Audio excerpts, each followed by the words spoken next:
आज राजनीति में जय भीम एक बड़ा नाम है। जय भीम एक बड़ा सियासी स्लोगन है। जय भीम नारे को सत्ता पक्ष से लेकर विपक्ष के नेता तक जोर शोर से बोलते हैं। आज जय भीम स्लोगन सियासत में जोर शोर से गूंज रहा है। जय भीम स्लोगन 2024 के लोकसभा चुनाव में एक बड़े हथियार के तौर पर इस्तेमाल किया गया। जय भीम स्लोगन ने लोकसभा चुनाव को सबसे ज्यादा प्रभावित किया। जय भीम स्लोगन ने चुनाव में बाजी पलटने का काम किया है। जय भीम स्लोगन को आज सियासत में जोर शोर से इस्तेमाल किया जा रहा है और इसका प्रचलन डॉक्टर अंबेडकर के समय ही शुरू हो गया था। आज मैं आपको जय भीम स्लोगन का इतिहास और राजनीति में कैसे जय भीम स्लोगन का प्रचलन शुरू हुआ, इसको लेकर बड़ी जानकारी देने वाला हूं।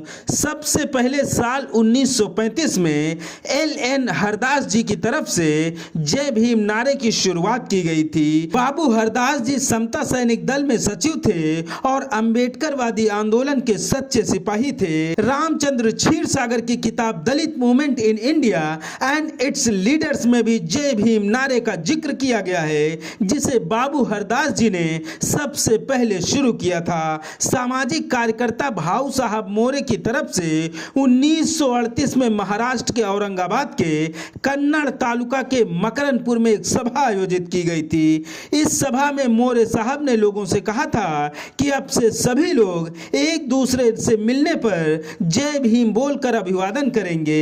इस सभा में बाबा साहब डॉक्टर अंबेडकर भी मौजूद थे और देखते देखते जय भीम का नारा महाराष्ट्र से निकलकर पूरे देश में गूंजने लगा। शुरुआत में जय भीम का नारा सिर्फ कुछ सामाजिक संगठनों की बैठकों तक सीमित था, लेकिन बाद में इस नारे ने सियासत में जोरदार एंट्री की। शुरुआती दिनों में रिपब्लिकन पार्टी ऑफ इंडिया की बैठकों में जय भीम का नारा बोला जाता था और उसके बाद 1984 में बसपा का गठन होने पर जय भीम का नारा हर घर तक गूंजने लगा। बसपा के संस्थापक मान्यवर कांशीराम साहब ने बहुजन साहित्य को घर घर पहुंचाने का काम किया। बसपा की हर बैठकों और मीटिंग से लेकर सभाओं में जय भीम नारा बोला जाने लगा। बसपा की बैठकों में हर नेता अपना संबोधन शुरू करने के पहले जय भीम बोलता था और धीरे धीरे जय भीम नारा उत्तर भारत की राजनीति में सबसे ज्यादा मशहूर हो गया। 2024 के लोकसभा चुनाव में जय भीम नारे ने पूरी सियासत में उथल पुथल मचा दिया। जब इंडिया गठबंधन की तरफ से जय भीम नारे को चुनावी कैंपेन में शामिल किया गया और संविधान आरक्षण बचाने की बात कही गई, तो अंबेडकरवादी आंदोलन से जुड़ा एक बड़ा हिस्सा इंडिया गठबंधन की तरफ चला गया।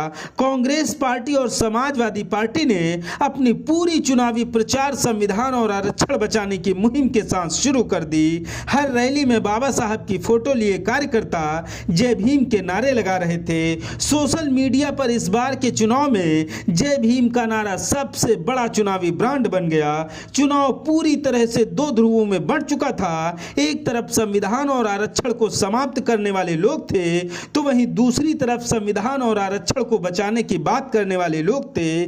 पूरा का पूरा चुनाव संविधान और आरक्षण पर आकर टिक गया। भाजपा को इस बार पूर्ण बहुमत भी नहीं मिल पाया। किसी तरह से एनडीए ने सरकार तो बना ली, लेकिन बीजेपी को अब इस बात को अच्छी तरह से एहसास हो चुका है कि अगर संविधान और आरक्षण विरोधी बयान देने वाले नेताओं पर लगाम नहीं लगाई गई तो आने वाले समय में और ज्यादा सियासी नुकसान हो सकता है।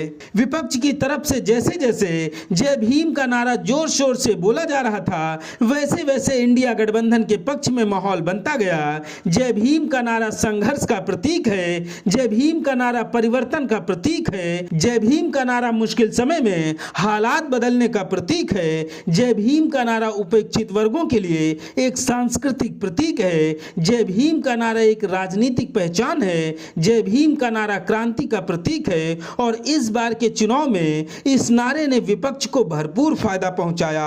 विपक्ष को इस बार एहसास हो गया था कि इंडिया गठबंधन के साथ दलितों की सबसे बड़ी नेता मायावती नहीं है, इसलिए बसपा का विकल्प जय भीम भीम स्लोगन हो सकता है। इंडिया गठबंधन की तरफ से जब आरक्षण और संविधान बचाने का मुद्दा उठाया गया और जय भीम के नारे हर रैली और जनसभाओं से लगने लगे तो गठबंधन के पक्ष में माहौल भी बनना शुरू हो गया। कांग्रेस और सपा दोनों को इस बार चुनाव में काफी अच्छी कामयाबी मिली है। सरकार भले ही ना बन पाई हो लेकिन सीटें अच्छी खासी जरूर मिली हैं। चुनावी रैलियों से शुरू हुआ जय भीम का सिलसिला संसद में शपथ ग्रहण तक चलता रहा। इस बार नई संसद में शपथ ग्रहण के दौरान सबसे ज्यादा जय भीम का नारा गूंजा। फिलहाल जय भीम ब्रांड देश की राजनीति में सिर चढ़कर बोल रहा है। जनता इसी नारे को सबसे ज्यादा पसंद कर रही है। जय भीम नारे के साथ ही जनता सबसे ज्यादा जुड़ रही है। इसलिए विपक्ष की कई पार्टियों ने अपने पुराने नारों को किनारे करके जय भीम वाले नारे को आत्मसात कर लिया है। जय भीम नारे का मतलब है बदलाव। जय भीम नारे का मतलब है सामाजिक क्रांति। जय भीम नारे का मतलब है सामाजिक संघर्ष। नारा लगाने वाले लोग अगर बाबा साहब के विचारों को भी आगे बढ़ाने का काम करेंगे तभी सफलता मिलेगी और सिर्फ नारे के सहारे ही रह गए तो अगले चुनाव में जनता का मोहभंग भी हो सकता है। जय भीम का नारा एक इमोशनल बॉन्डिंग का नारा है। अगर इसे सिर्फ चुनावी लाभ के लिए इस्तेमाल किया जाएगा तो नारे के साथ जुड़ा भावनात्मक रिश्ता भी टूट सकता है। आपसे अपील है कि आप एक भारत को शेयर और सब्सक्राइब जरूर करते रहें। धन्यवाद।